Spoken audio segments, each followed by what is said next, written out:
করে তোমায় আমি সাজিয়ে দেব। আমারি মনের মতনই করে তোমায় আমি সাজিয়ে দেব। বলি আমার মনের মতো করে তোমায় আমি সাজিয়ে দেব। আমারি মনের মতনই করে তোমায় আমি সাজিয়ে দেব। হাতে দেব বাঁশের বাড়ি, হাতে দেব বাঁশের বাড়ি, গলায় রাঙা বলি দেব। তোমারি মনের মতনই করে আমায় তুমি সাজিয়ে দেব। ও আমার মনের মতো করে তোমায় আমি সাজিয়ে দেব। তোমায় আমি সাজিয়ে দেব। তোমায় আমি সাজিয়ে দেব। বলি শোনো মা, তোমায় আমি ওই বৃদ্ধা ব্রাহ্মণী বড়াইয়ের বেশে সাজিয়ে দিলাম, এবার তোমায় কেউ চিনতে পারবে না গো। প্রভু তুমি আমায় নতুন সাজিয়ে নতুন ভাবে সাজিয়ে দিলে, এই সাজ ধরে যাব আমি, যাবো না মাথারে শ্রীমতী রাধা রানীকে নিয়ে আসার জন্য। কিন্তু প্রভু গো, বলো বলো। তোমাকেও পেয়ে কাছে আমার বড় মনের স্বাদ জেগেছে। মনের আশা সাথ জেগেছে। কি জেগেছে জানো প্রভু? বলো প্রভু বলো। আমি যখন তোমার শ্রীমতী রাধা রানীকে নিয়ে নতুন সাজে নতুন বেশে তোমার সম্মুখে আসবো, তখন তোমায় আমি এমন সাজে থাকতে দেব না প্রভু, তোমায় আমি নতুন বেশে নতুন সাজে সাজিয়ে দেব। ওগো মা, তুমি আমায় বলছো আমি যেমন তোমায় সাজিয়ে দিয়েছি তুমি আমায় নতুন সাজে সাজিয়ে দেবে? কেমন ভাবে জানো প্রভু? কেমন ভাবে? আমি যখন রাধা রানীকে নিয়ে আসবো তোমার সঙ্গে আমার দেখা হবে কোথায় জানো? কোথায়? ওই যে যমুনা নদীর কূলে তুমি নতুন নাবি সেজে, তাই নাকি? বসে থেকো একটি তরি যমুনা নদীর কোলে নতুন নবী হয়ে বসে থেকো একটি তরি নয়ে। নদীর কোলে নতুন নবী হয়ে বসে থেকো একটি তরি নয়ে। যাবো যাবোতে রাধায়ানিতে, আমি যাবো যাবোটি রাধায়ানিতে। যাবো যাবোতে রাধায়ানিতে, আমি জেলাই দেবো তোমার সনে, জেলাই দেবো তোমার সনে। ও যমুনা নদীর কোলে নতুন নবী হয়ে বসে থেকো একটি তরি নয়ে। যমুনা নদীর কোলে নতুন নবী হয়ে বসে থেকো একটি তরি নয়ে। তুমি বসে থেকো একটি তরি নয়ে। হ্যাঁ তুমি বসে থেকো একটি। বলি শোনো মা শোনো, বলো প্রভু। তুমি বলছো ওই যমুনা নদীর কূলেতে তুমি আমায় নাবিক সাজিয়ে দিয়ে যাবে আর একটা তরণী দিয়ে যাবে, তাই তো? হ্যাঁ গো প্রভু। তো বলি শোনো, এই জীব জগতে দু ধরনের তরণী চালনা হয়। বাহ। একটি হলো জড় পদার্থ দিয়ে তৈরি তরণী, যা কিনা আমরা চালিয়ে থাকি, তাই তো? আর একটি হলো 24 তত্ত্বের জীবন্ত তরণী, যা কিনা আমাদের ভগবান চালিয়ে থাকেন। তো বলছি শোনো মা, তুমি আমার জন্য তোমার দেহর পক্ষ থেকে ওই 24 তত্ত্বের একটি জীবন্ত তরণী সৃজন করে দাও। বেশ, তোমার কথা মতো আমি আমার দেহের বক্ষের পাটা থেকে একটা 24 তত্ত্বের মানব তরণী সৃজন করলাম। আর এই মানব তরণী সৃজন করে আমি যমুনার বক্ষে ভাসিয়ে দিলাম। এই যমুনার বক্ষে তুমি মানব তরণীর উপর বসে বিরাজ করো, আমি যথা সময়ে তোমার শ্রীমতী রাধা রানীকে নিয়ে তোমার সম্মুখে দেব প্রভু। তবে তাই হোক, তোমার দেহ এই জীবন্ত তরণী নিয়ে আমি এই যমুনার বক্ষে তোমার জন্য অপেক্ষা করলাম। বেশ প্রভু। তুমি কিন্তু আমায় কথা দিয়েছো রাধারানীকে এনে দেবে মাগো। দিলাম প্রভু কথা। তুমি আমার কথা রাখবে তো? তবে যে আমার মনের মধ্যে কেন ভয় হচ্ছে আর কি মনে হচ্ছে জানো কি? কেমন প্রভু? ওগো শপথের মালায়া মাঝে মাঝে কাঁটা বেঁধে রাইতো, এ দেখাই শেষ দেখা নই তো, এ দেখাই শেষ দেখা নই তো। ছবি তো দেখা এ দেখা শেষ দেখা নয় তো। মাগো, এ দেখাই শেষ দেখাই নাই গো, শেষ আবার দেখা হবে ওই যমুনার কিনারেতে। কি চোখে তো মাই দেখি বোঝাতে পারিনি আজ হয়তো, এ দেখায় শেষ দেখা নাই তো, মাগো এ দেখাই শেষ দেখা নাই তো। আসছি জগমায়া আসছি। দেখি কিভাবে বোঝাতে পারি নই গো, এ দেখাই শেষে দেখা নাই তো এই দেখাই শেষ দেখা নাই তো এই দেখাই শেষ দেখা নাই তো। কীর্তন প্রারম্ভে আমি আমার আদি গুরু মাতা পিতার চরণে শতকোটি ভক্তিপূর্ণ প্রণাম জানিয়ে আমার শিক্ষাগুরু আমার দীক্ষাগুরুর চরণে শতকোটি ভক্তিপূর্ণ প্রণাম জানিয়ে এই অনন্ত কোটি ব্রহ্মাণ্ডে অনন্ত অনন্ত কোটি দেবদেবীর যুগল চরণে শতকোটি ভক্তিপূর্ণ প্রণাম জানিয়ে শুরু করছি আজকে যমুনা মিলন। আসরে উপস্থিত ব্রাহ্মণ মণ্ডলী, আসরে উপস্থিত বৈষ্ণব মণ্ডলী এবং আমার মাতৃবর্গ, আমার পিতৃবর্গ, সবাকার যুগল চরণে এই অধম মিলনের কোটি কোটি দণ্ডবত প্রণাম। কীর্তন পরিবেশন করতে গিয়ে বাবা আমাদের জিহার রসনা দ্বারা অসংখ্য অসংখ্য ভুল ত্রুটি হবে, আপনারা নিজ বাড়ির সন্তান মনে করে আমাদের ক্ষমা করে দেবেন। কৃষ্ণ কথা বলতে গেলে বাবা যেটা প্রথম প্রয়োজন সেটা হলো ভক্তি। দেখুন বাবা, এসেছি শুধু আপনাদের সামনে কীর্তন করতে, আমার মতো মূঢ়জীব না আছে ভক্তি, না আছে ভাব, না আছে বৈরাগ্য, না আছে জ্ঞান, না আছে বিবেক। শুধু আমি আমার মা বাবার কৃপা, আমার গুরু কৃপা, আমার গোবিন্দের কৃপা, সর্বোপরি আপনাদের মতো ভক্ত চরণের কৃপা পাবো বলে আমি দৌড়ে এসেছি বাবা। যদি এ জন্মে তো কিছু হলো না, যদি আগামী জন্ম বলে কিছু থাকে, যদি আমার কিছু হয় বাবা, যেমন আপনাদের মতো ভক্ত হয়ে কৃষ্ণ কথা হরি কথা আস্বাদন করতে পারি। আজকে জিনার বাড়িতে অনুষ্ঠান হচ্ছে, এই যে বাবা আমি নামটা জানি না, যাই হোক রামকৃষ্ণ সাহুর বাড়িতে আজকে যে মহতি হরিবাসরের আয়োজন করেছেন, কত বড় মহৎ হলে এমন হরিবাসর সৃষ্টি করা যায়। অনেকের পয়সা আছে মা, ইনার থেকে অনেক বড় লোক আমাদের পশ্চিম মেদিনীপুরে আছে, পূর্ব মেদিনীপুরে আছে, পশ্চিম বাংলায় আছে। দেখবে জান মা, হয়তো বছরেও একবার এমন হরিবাসর হয় না। ভগবান বলেছেন আমি ভক্তি যার আমি তার। শুধু গলাতে বড় বড় তুলসীর মালা পরে নিলাম, তিলক সেবা করে নিলাম, মাথাতে শিখা রেখে দিলাম, গলাতে যজ্ঞ সূত্র রেখে দিলাম, ভগবান আমার হয়ে যাবে না বাবা। ভগবান নিজে মুখে বলেছেন ভক্তি যার আমি তার। ইনার ভক্তিটা কতটা দৃঢ় দেখুন। আজ স্বয়ং মহাপ্রভু সত্যতে তা দাপর কলি কলিযুগে যিনি মহাপ্রভু হয়ে এসেছেন, আজকে সেই মহাপ্রভু আমার রামকৃষ্ণ বাবুর বাড়িতে বিরাজ করছে। কত বড় সৌভাগ্য হলে কলিযুগের পতিত পাবন গৌর হরিকে এমন ভাবে পাওয়া যায়। এই বাবুর অসীম করুণা, যিনি আজ ভগবান শ্রী গৌর হরিকে নিজের বাড়িতে এনে বাড়িতে বাঁধতে পেরেছেন। দেখুন ভক্তিটা কোথায়। তাহলে কি মা আর কারো ভক্তি নেই? ভক্তি আছে মা, কিন্তু ভক্তিটা আমরা দেখাতে পারি না। ভক্তিটা আমরা গৌর চরণে না দিয়ে, আমাদের বাবা মায়ের চরণে না দিয়ে, আমরা গৌর হরির চরণে না দিয়ে, গুরুদেবের চরণে না দিয়ে বাবা ভক্তিটা যেখানে সেখানে নষ্ট করে দিই। এই জন্য আমরা গৌর কৃপা পাই না। ভগবান শ্রী গোবিন্দ দাপর যুগে কুরুক্ষেত্রের যুদ্ধ হয়েছিল। এই কুরুক্ষেত্রের যুদ্ধে পাণ্ডবরা একদিকে ধরে ভগবান গোবিন্দকে টানাটানি করছে, আর দুর্যোধন একদিকে টানাটানি করছে। ভগবান শ্রী গোবিন্দ বলছে আমি তো দুজনের পক্ষ হয়ে যুদ্ধ করতে পারবো না, আমি যে কোনো একজনের পক্ষ নেব। দুর্যোধন বলছে তাহলে তুমি আমাদের পক্ষ নাও।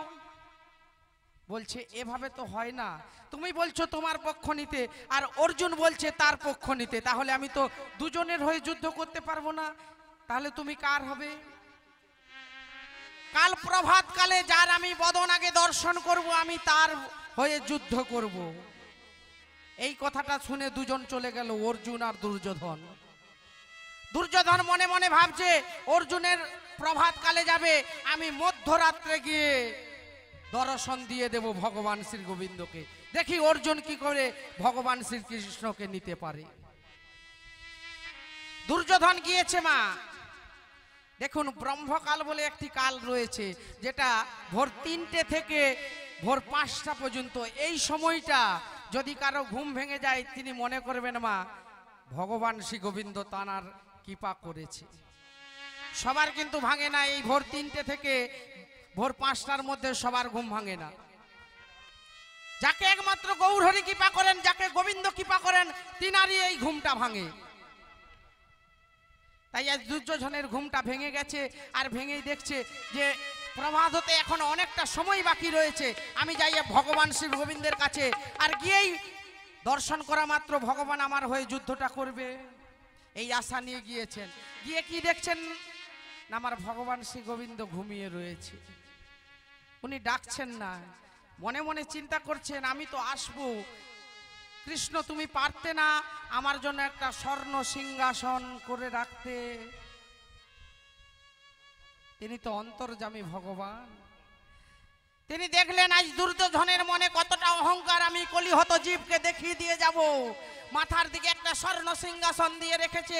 দুর্যোধন দেখা মাত্র চমকে উঠল, কৃষ্ণ তুমি এত দয়াময়, আমি আসবো জেনে তুমি একটা স্বর্ণ সিংহাসন দিয়ে রেখেছো, বেশ এই স্বর্ণ সিংহাসনটার উপর আমি বসলাম। আর স্বর্ণ সিংহাসনটার উপর যখন বসেছে বাবা, আমি এখানে কাউকে বলছি না, কেউ কিছু মনে করবেন না, যিনাদের একটু অর্থ আছে, যিনারা একটু মডেল টাইপের, যিনারা একটু প্রাচুর্যের অহংকার করেন, দেখবেন বাবা নিচে বসে না, উনারা যেখানেই যাবেন দেখবেন একটা উঁচু আসন খুঁজবে। এদের অভ্যাসটাই এইটা। কেন বাবা? অর্থের অহংকার। এর নাম হয়েছে অর্থের অহংকার। আমার টাকা আছে, আমি নিচে বসে হরিনাম শ্রবণ করব, আমি নিচে বসবো। এনারা যদি কোনো বিচার আসনেও যায় দেখবেন একটা চেয়ার যে কোনো কারণে এটা চেয়ে নেবেই নেবে। বাবা একটা চেয়ার হবে না, আমি নিচে বসতে পারি না, এটা এদের অর্থের অহংকার। তাই এই দুর্যোধন দেখছে যে ভগবান শ্রীকৃষ্ণ আমার জন্য একটা চেয়ার রেখেছে, চেয়ারটার উপরে বসেছে। এদের আরো একটা অভ্যেস রয়েছে, কি জানেন? এরা বসবে তো বসবে, একটা পায়ের উপর আর একটা পা তুলবেই তুলবে। আর যখন একটা পায়ের উপর একটা পা তুলে বসেছে, ভগবান শ্রী গোবিন্দের মাথার সোজা বসে রয়েছে, আর মাথার সোজা যখন পাটা ঝুলাচ্ছে, দুর্যোধন ঝিরঝির করে পাটা নাড়াচ্ছে, আর পায়ের চরণের ধুলোগুলো আমার গোবিন্দ চরণে পতিত হচ্ছে। এই দুর্যোধন দেখছে, দুর্যোধন বুঝতে পারছে না যে আমার চরণে ধুলাটা আমার গোবিন্দের মাথার উপর পড়ছে। আকাশ থেকে দেবতারা দেখছে, ওরে দুর্যোধন এত অহংকার ভালো না, এই তোর পতনের মূল কারণ এই যে তোর পায়ের ধুলোগুলো ভগবানের চরণে পতিত হচ্ছে। শুনে রাখ দুর্যোধন, অন্তিম সময়ের মধ্যে তোর পতন হয়ে যাবে। যে ভগবানের চরণ পাওয়ার জন্য কত যোগী মুনি ঋষি ধ্যান করে বসে থাকে, যে যোগী ঋষি মুনি ঋষি ধ্যান দিনের পর দিন করে গোবিন্দ চরণ পায় না, তুই তার মস্তকের উপরে তোর চরণ ধুলোগুলো ফেলাচ্ছিস। অভিশাপ দিলাম, অন্তিমের মধ্যেই তোর পতন হয়ে যাবে।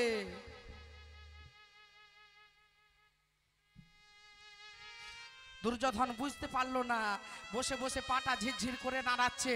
আর এদিকে দেখছে অর্জুন যখন আসছে, বাইরে এক জোড়া খড়ম পড়ে রয়েছে। অর্জুন কানতে কানতে সখাকে বলছে, তুমি আমার হলো না সখা, তুমি দুর্যোধনের হয়ে গেলে। এসেছি যখন একবার তোমার চরণ ধুলাটা নিয়ে তবে তো আমি যাব। দেখছে চরণের দিকে একটা কুশাসন পাতা রয়েছে। দুর্যোধন অর্জুন সেখানে বসলো, আর ভগবান শ্রী গোবিন্দের চরণটা বক্ষে জড়িয়ে ধরে কাঁদছে, আর নয়ন জলে ভগবানের চরণটা ধুইয়ে দিচ্ছে। ভগবান তখনও ঘুম থেকে উঠছে না। মা নারদ ঋষি মনে মনে ভাবছে, এ তোমার কেমন লীলা প্রভু, তুমি ঘুমানোর ছল করে শুয়ে রয়েছো। তুমি যদি সত্যি ঘুমাতে তো এই বিশ্ব ব্রহ্মাণ্ডটা ঘুমিয়ে যেতে। দেখছে অর্জুন যখন চলে এসেছে, অর্জুনের নয়নের জলটা যখন ভগবানের চরণে পতিত হচ্ছে, ভগবান দুটো জিনিস সহ্য করতে পারে না, একটা ভক্তের অহংকার, আর একটি হলো ভক্তের নয়নের জল। চোখের জলে বুক ভেসে যাচ্ছে অর্জুনের, বুক ভাসিয়ে দিয়ে ভগবানের চরণখানা ধুইয়ে দিচ্ছে। ওগো কৃষ্ণ, তুমি আমার পক্ষ হয়ে যুদ্ধ করো আর নাই করো, তুমি শুধু আমায় মনে রেখো। ভগবান উঠে পড়ে দেখছে অর্জুন বসে বসে কাঁদছে। অর্জুন তুমি কতক্ষণ এসেছো? প্রভু আমি এক্ষুনি এসেছি। আর সামনের দিক থেকে বাবা দুর্যোধন লাফিয়ে উঠে বলছে, কৃষ্ণ আমি কিন্তু অনেকক্ষণ থেকে এসেছি, তুমি আমার পক্ষ হয়ে যুদ্ধ করবে কেন? আমি তো বলেছি প্রভাতে উঠে যার বদনখানা আমি আগে দর্শন করব, আমি তার হয়ে যুদ্ধ করব। আমি তো বলি না আমার গৃহের মধ্যে যে আগে আসবে আমি তার হয়ে যুদ্ধ করব। আজ কৃষ্ণকে পেয়ে গেল অর্জুন বাবা। ভক্ত হলেই ভগবানকে পাওয়া যায়। এদিকে আমার নারদ ঋষি বসে বসে কাঁদছে আর বলছে, কৃষ্ণ তুমি এত ছলনা করে পঞ্চ পাণ্ডবের দলে গেলে কেন? আমি জানি তুমি দুর্যোধনের হয়ে যুদ্ধ করবে না, তুমি পঞ্চ পাণ্ডবের হয়ে যুদ্ধ করবে। ওই যে আমি বলেছি নারদ, ভক্তি যার আমি তার। শুধু আমাকে বললে তো হবে না কৃষ্ণ, এই জগৎকে শিক্ষা দিতে হবে, জগৎকে জানাতে হবে দুর্যোধনের কি ভক্তি ছিল না, পঞ্চ পাণ্ডবের যে ভক্তিটা রয়েছে দুর্যোধনের ছিল না। প্রভু বলছে না। তাহলে তুমি আমায় প্রমাণ দাও। বেশ দিচ্ছি, তুমি একটা সূচ নিয়ে এসো তো নারদ। নারদ ঋষি একটা সূচ নিয়ে এলো, আর সূচটা নেওয়া মাত্র আমার ভগবান হাতে ধরেছে, সূচের পিছনে যে ছিদ্রটা, একটা মস্ত বড় হাতিকে ওই ছিদ্রের মধ্য থেকে এ পাশ থেকে ওপারে করে দিয়েছে। নারদ ঋষি দাঁড়িয়ে দাঁড়িয়ে দেখছে, দেখার পর বলল, প্রভু এটা কিরকম হলো? নারদ আমি যে এই ছিদ্র দিয়ে হাতিটাকে এপার থেকে ওপারে করে দিয়েছি, এই কথাটা তুমি যে দুর্যোধনকে বলো। দুর্যোধনের তো অর্থের অহংকার, তাই বেলা করে একটু ঘুম থেকে উঠে বাবা। এমন সময় নারদ ঋষি প্রভাতে গিয়ে পৌঁছেছে, আর প্রভাতে গিয়ে ডাকছে, দুর্যোধন। দুর্যোধন চমকে উঠেছে, এত প্রভাতে নারদ ঋষি কেন? নারদ বলছে, দুর্যোধন এদিকে একটু শোনো, এই যে সূচটা দেখেছো, এমনি আমার দুর্যোধন বাবা রেগে গম হয়ে গেছে। এমনি তো সকালে ডেকেছে, আবার ওঠা মাত্র তাকে সূচখানা দর্শন করাচ্ছে। তাই সূচখানা দেখে বলছে, আচ্ছা এটা দেখে আমি কি করব? কি করবে জানো প্রভু? বলছি শোনো, এই যে সূচটা দেখেছো না, আমার ভগবান শ্রী গোবিন্দ এর পিছনে যে একটা ছিদ্র রয়েছে না, এই ছিদ্র দিয়ে একটা হাতিকে এপার থেকে ওপারে করে দিয়েছে। সঙ্গে সঙ্গে আমার দুর্যোধন হেসে উঠল। তুমি যত আজগুপি গল্প শোনানোর জন্য তুমি আমার কাছে এসেছো। মায়েরা একটু সেলাই করার জন্য এই সুতো পিটা পিছনে গলাতে পারে না, তাতেই কত হিমশিম খেয়ে যায়। আর ভগবান শ্রী গোবিন্দ এর মধ্যে দিয়ে হাতি গলিয়ে দিয়েছে। এই মুহূর্তে দূর হয়ে যাও আমার চোখের সামনে থেকে। নারদ ঋষিকে বাবা তাড়িয়ে দিল দুর্যোধন, আর মুখটা মলিন বদনে এসে ভগবান শ্রী গোবিন্দের কাছে দাঁড়িয়ে রয়েছে। কি হয়েছে নারদ? প্রভু তুমি তো আমায় পাঠালে, কিন্তু দুর্যোধন বিশ্বাস করলো না যে এই ছুঁচটার পিছন দিয়ে তুমি হাতিটাকে গলিয়েছো। আচ্ছা বেশ, তুমি এই ছুঁচটা নিয়ে পঞ্চ পাণ্ডবের কাছে যাও। পঞ্চ পাণ্ডবের কাছে যখন গিয়েছে বাবা, দ্বিতীয় পাণ্ডব ভীমের সঙ্গে দেখা হয়ে গেছে। আর দেখা মাত্র কি করছে মা, সম্মুখে পরম বৈষ্ণবকে পেয়ে বাবা চরণ দুখানা ধইয়ে দিচ্ছে ভীম। ষষ্ঠাঙ্গে দণ্ডবোধ করে উঠে বলল, মুনিবর এত প্রভাতে আপনাকে দর্শন করে আমার জীবনটা ধন্য হলাম। আমি কাউকে উদ্দেশ্য করে বলছি না বাবা, এই পার্থিব জগতে সবাই আমরা মানুষ, মানুষের মতন দেখতে, কিন্তু সবার ব্যবহারটা কি সমান? অনেক মানুষ আছে বাবা, শুধু হাত দুটো থাকলে, চোখ দুটো থাকলে, বদনখানা রইলে, দুখানা পা থাকলেই মানুষ বলে না। মানুষ হয়ে মানুষের কর্ম করলে তবেই তাকে মানুষ বলে। কেন ভগবান শ্রী গোবিন্দ এই পঞ্চ পাণ্ডবের হয়ে যুদ্ধ করেছিল? এতজন থাকতে থাকতে অর্জুনের রথটা চালনা করেছিল কেন? ভক্তিটা দেখুন মা। আজ নারদ ঋষিকে চরণ দুখানা ধুইয়ে দিয়ে ষষ্ঠাঙ্গে দণ্ডবোধ করে বলছে, নারদ তুমি এসেছো, আমার প্রভু কেমন রয়েছে? শোনো ভীম, তোমার প্রভু আমার তোমার কাছে আজ পাঠিয়ে দিয়েছে। কেন? এই সূচটা দেখেছো? বলে হ্যাঁ দেখেছি। এই সূচের যে ছিদ্রটা না, এই ছিদ্রটা দিয়ে তোমার প্রভু আজকে একটা বিশাল হাতিকে এপার থেকে ওপারে করে দিয়েছে। তুমি এই কথাটা বলার জন্য তুমি আমার কাছে এসেছো নারদ? শুধু এইটুকু হাতিকে এপার থেকে এপারে করে দিয়েছে, তুমি কি জানো না? যার কনিষ্ঠা আঙুলের উপর গোটা বিশ্ব ব্রহ্মাণ্ডটা চালনা করে, যে সারা নিশি দিশি চোখ বন্ধ করে আমার বিশ্ব ব্রহ্মাণ্ডটা চালানো করে, যে একটু পলয় করে দিলে এই বিশ্ব ব্রহ্মাণ্ডটাকে সূচের ভিতর দিয়ে এপার থেকে ওপারে করে দিতে পারে।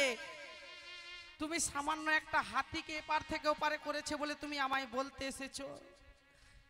এই বিশ্ব ব্রহ্মাণ্ডটাকে মনে করলে সূচের এপার থেকে ওপারে করতে পারে। ছুটে গিয়েছে নারদ ঋষি আমার ভীমের চরণখানা জড়িয়ে ধরবে বলে। ওরে ভীম, তোর এত ভক্তি, তুই না দেখে বিশ্বাস করলি যে তোর প্রভু এইটার ভিতর দিয়ে একটা হাতি প্রবেশ করাতে পারে। তুমি জানো না এই বিশ্ব ব্রহ্মাণ্ডটাকে এর ভিতর দিয়ে আমার প্রভু চালনা করতে পারে। ছুটে এসেছে নারদ ঋষি, বলছে প্রভু আমি বুঝে গেলাম কেন তুমি পঞ্চ পাণ্ডবের হয়ে যুদ্ধ করতে চাইছো।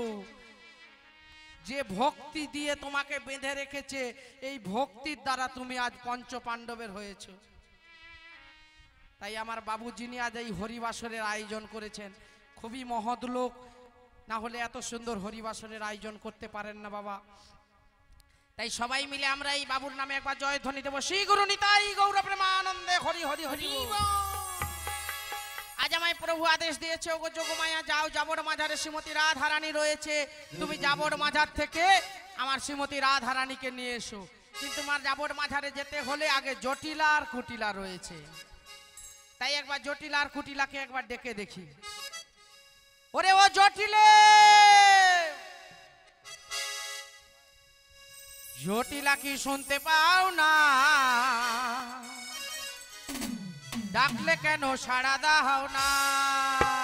জটিলা কি শুনতে পাও না? ডাকলে কেন সাড়া দাও না? জটিলা কি শুনতে পাও না? তুমি ডাকলে কেন সাড়া দাও না?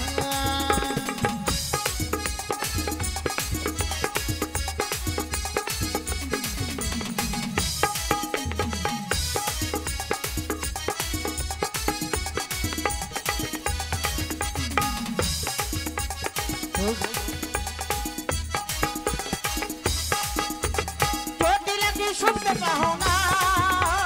ডাকলে কেন সাড়া দাও না? জটিলা কি শুনতে পাও না? ডাকলে কেন সাড়া দাও না? জটিলা কি শুনতে পাও না? ডাকলে কেন সাড়া দাও না? জটিলা কি শুনতে পাও না? তুমি ডাকলে কেন সাড়া দাও না? জটিলা কি শুনতে পাও না? তুমি ডাকলে কেন সাড়া দাও না? তুমি ডাকলে কেন সাড়া দাও না? এই করে আমার এত জোরে নাম ধরে ডাকলো, এই ভর দুপুরে কার এত বড় সাহস হয়েছে যে জটিলার নাম ধরে ডাকে? আর যদি হাতের সামনে পাই না কি করব জানো কি? আমার নাম ধরে কেটা, নাম ধরে কেটা, নাম ধরে কেটা, নাম ধরে কেটা, মারব তাদের মুড়ো ঝাঁটা, নাম ধরে কেটা, পর্বতানি পুরো ঝাঁটা, নাম ধরে কেটা, আর করব তাদের লাঠি কেটা, নাম ধরে কেটা, পর্বতানি লাঠি পেটা, নাম ধরে কেটা, বলি নাম ধরে কেটা, নাম ধরে কেটা, ধরে কেটা, নাম ধরে কেটা, করব তাদের মুড়ো ঝাঁটা, নাম ধরে কেটা। পর্বতানি পুরো ঝাঁটা, নাম ধরে কেটা। বলে এই ভর দুপুরে দেখতে পাচ্ছি না তো কে আমার নাম ধরে ডাকলো? আর যদি হাতের সামনে পাই একদম লাঠি দিয়ে ব্যাটি যেটা করবো। বাবা বাবা, কত সাত করে বোনের বাড়িতে এসেছি বলি একটু দেখা করে আসি, সে তো ঢুকার আগে বলছে ঝাঁটা পেটা করবে। এদের মনে হয় এইটা কুটুমের খাতি, প্রথমে ঝাঁটা দিয়ে শুরু করে, তা একবার ঢুকেই দেখি